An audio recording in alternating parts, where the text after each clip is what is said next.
Ah, Damsel, the non-fairytale fairy tale. You don't have to take my word for it. They tell you right at the beginning of the movie, this is not a fairy tale. I am the compulsive critic. I'm here with my review of Damsel, a new Netflix show starring that young starlet Millie Bobby Brown, who has been the protagonist in everything she has made. We start with Elodie. She's a princess from a faraway land. Her marriage is arranged by her father and stepmother for monetary reasons. She's not in agreement with this, but she goes along anyway. Upon arriving in the new land, she's greeted by the royal family. Eventually, you come to learn that Elodie is the second of three sacrifices to a dragon. Each sacrifice is about 2 nights apart. In fact, Elodie sees the first sacrifice when she arrives, not knowing that girl is being married to the prince that day. Later that night, she also sees torches up at the mountain. Now, the backstory here is that the royal family has been sacrificing 3 girls every generation for centuries. This is an arrangement that was made between the dragon and the old king after the king and his knights killed the babies of the dragon.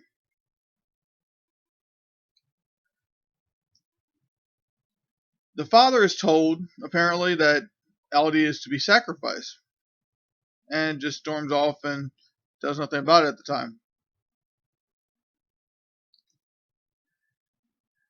The royal family asserts that the dragon was killing people, which is why the king and his knights went out to kill it.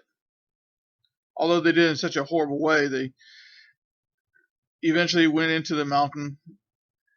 As they rode up there using a flying V formation to clearly show how many there were. And when they went into the mountain, they went to an open clearing and just stood in a line. Didn't take any offensive positions, try to take down the dragon from around the many different areas in the cave after it arrived. No, they stood in a line and held right there. This was after killing the babies. And the dragon comes up and burns them all, except for the king. Not the best strategy, I must say. The story is filled with many coincidences and absurd presumptions. After the ceremony, the prince leads Elodie up the mountain. There's a cult-like ceremony taking place, in which case he cuts his hand and hers, and they join hands, mixing their blood, per se. Then he tosses her off a cliff, and she falls hundreds of feet without breaking a bone or dying. It seems from that cut and the mixing of blood, she now has the scent of the royal family on her, which is what attracts the dragon, because the dragon's deal is that she's going to kill 3 daughters of the royal family every generation. So these sacrifices are designed to mimic the scent of the royal family's daughters. I'd like to know what would happen if the royal family just didn't have daughters, or at least 3 of them. Apparently, you'd have to figure the dragon doesn't care. At least I did. The dragon wants her 3 sacrifices.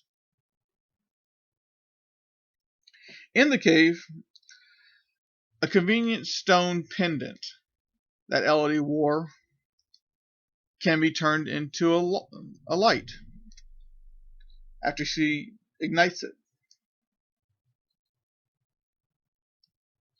Also, she comes across a tunnel that she starts to climb into, try and escape.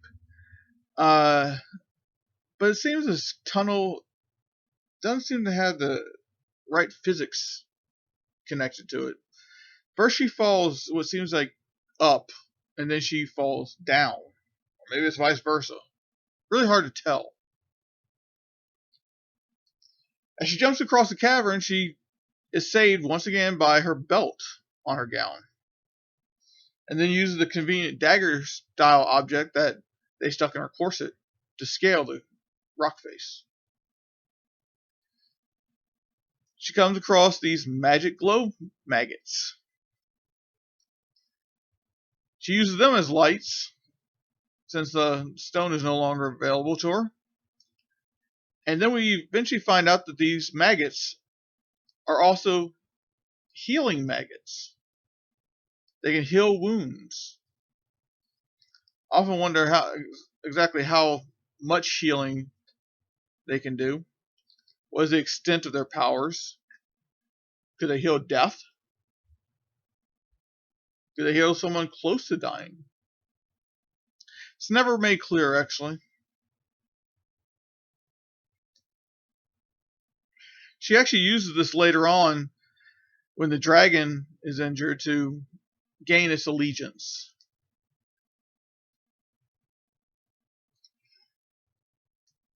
It turns out eventually that she comes across this small cave that is designed as a safe space. Are we in a video game yet? Seems like a video game. One of the princesses from the past, before dying apparently, went out of the cave and mapped out this whole area, came back and drew a map listing this hole as a safe space. Elodie climbs a crystal tunnel, trying to get her out. She never once becomes cut or impaled by any of these crystals. You'd think at least she'd end up with John McClane's feet from Die Hard.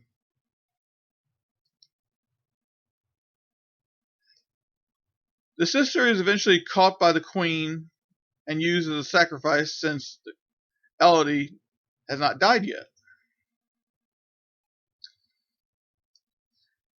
She cuts her hand, mixes the blood, throws her in the pit. She also does not die. This pit must be magical.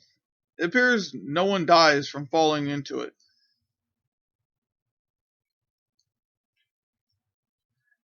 Going after her sister, Elodie seems to take the time to gather the maggots, which I guess she's not going to need. She cuts her hair.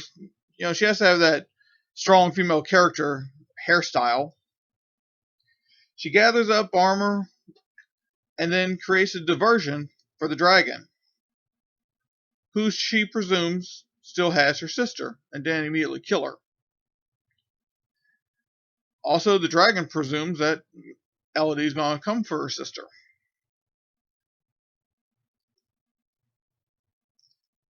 In the final fight with the dragon,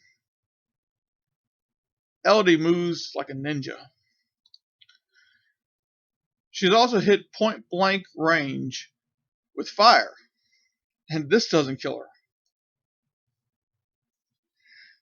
The dragon also impales Elodie with her nail, which is roughly the size of this young girl. After being jabbed in the side, in the rib cage. Since Elodie is nothing but a blank sheet of paper for the writers to use as a plot point, I suppose it's acceptable that she can do all this. I mean, after all, his sister said that she can do anything earlier on in the movie. We have no character build to really relate to Elodie. Nothing that shows she has any of these skills or capabilities. She can pretty much just do anything the writers want at any point, just like any other Mary Sue. As we continue on, it seems the dragon's fire burns and nearly kills the dragon. It would seem that would be a problem for the dragon who spits fire to contain it in her system. But I digress.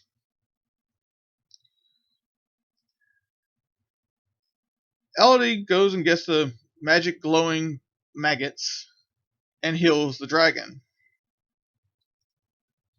Dragon tells Elodie the story that the king came attacking, and this is all unprovoked. In doing so, he killed her babies, and Elodie believes the story, it seems. Not sure why she would believe the story.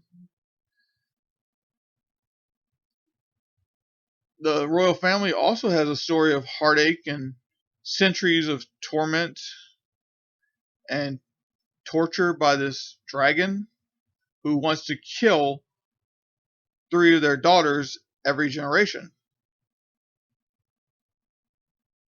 But I guess we'll go with it. Why not?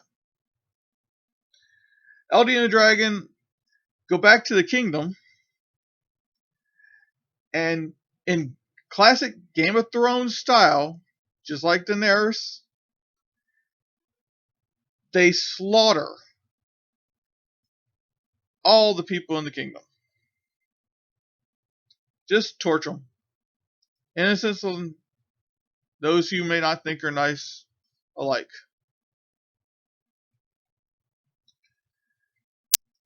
At the end, Elodie returns home, and the dragon is in tow. So you would think, well, the dragon's going to do this to her people as well.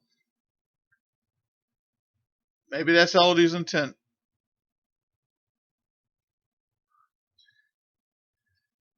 The real villain of this story is Elodie. And she eventually comes to use the dragon as a weapon, an ally.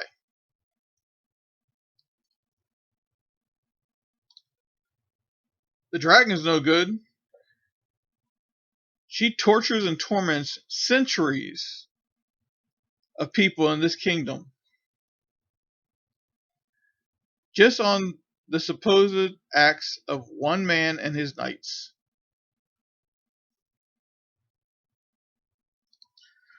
The royal family was only trying to save themselves and their kingdom, which includes their subjects. Elodie's father and the prince seem to have more character development than most in this movie.